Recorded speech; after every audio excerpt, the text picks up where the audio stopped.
Hi everyone, হঠাৎ ice cream খেতে ইচ্ছা হলো। দুইটা ডিফারেন্ট প্লেসে আইসক্রিম খেতে চলে গেলাম খুব স্পেশাল একজনের সাথে। একটা সুগার ফ্রি আইসক্রিম প্লেস খুঁজে পেলাম।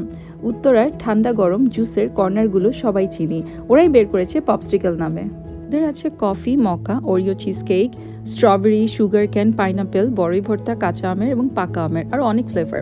আমি ট্রাই করেছি cheese cake, sugar free, pineapple যেটা একটু ঝাল টাইপের ছিল এবং টক ছিল, ড্রাগন ফ্রুটস এভারেজ ছিল ওইটার টেস্ট, ব্লেন্ড করে আইসক্রিম করা বলা যায় এটাকে। ওদের মেনুতে দুই ধরনের আইসক্রিম আছে, ফ্রুটি এবং ডিজার্ট। প্রাইস 170 থেকে 220 পর্যন্ত। কফিটা স্ট্রং এবং sugar free, perfect coffee ice cream ছিল। একটা লিচি আইসক্রিম ট্রাই করেছিলাম, এটার বাইটে লাস্টে একটু লিচির কামড় পড়ে। সব খেয়ে বের হলাম আরেকটা নিউ আইসক্রিম পার্লারে, যেটা ইয়োগার্ট আইসক্রিম ফ্লেভারের। এটা হচ্ছে গুলশানে। এখানে চুজ করে নিজেই মেশিন থেকে নিতে পারবেন। অ্যান্ড আউন্স হিসাবে হচ্ছে ফ্রুটস ডেকোর করে নিতে হয় এবং চকলেট চাইলে আপনি আলাদা নিতে পারেন। পার আউন্স 80 টাকা করে পড়বে। ওদের এখানে raspberry, blueberry, strawberry, vanilla, mango, chocolate এবং ক্যারামেল এগুলো ফ্লেভার আছে।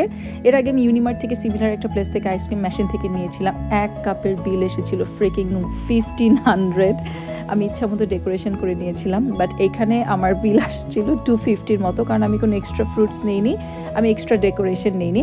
ওভারঅল আমাদের দেশে এখন নিউ অনেক প্লেসে আইসক্রিম লাইক আপনার এরকম পার্লারগুলো পাবেন, যেখানে ডিফারেন্ট ফ্লেভারের ডিফারেন্ট আইসক্রিম খুব সুন্দরভাবে নিতে পারছেন, খেতে পারছি। আমরা প্লেসগুলো ভিজিট করেও মজা পাচ্ছি। আসলে আমি টুকটাক স্টোরির জন্য, ফেসবুক স্টোরির জন্য ভিডিও করেছিলাম, ওরকম ক্লিয়ার ভালো ভিডিও করতে পারিনি। নেক্সট ইনশাল্লাহ আমি সুন্দর করে ভিডিও করে পোস্ট করবো আপনাদের জন্য। থ্যাংক ইউ সবাইকে, আল্লাহ হাফেজ।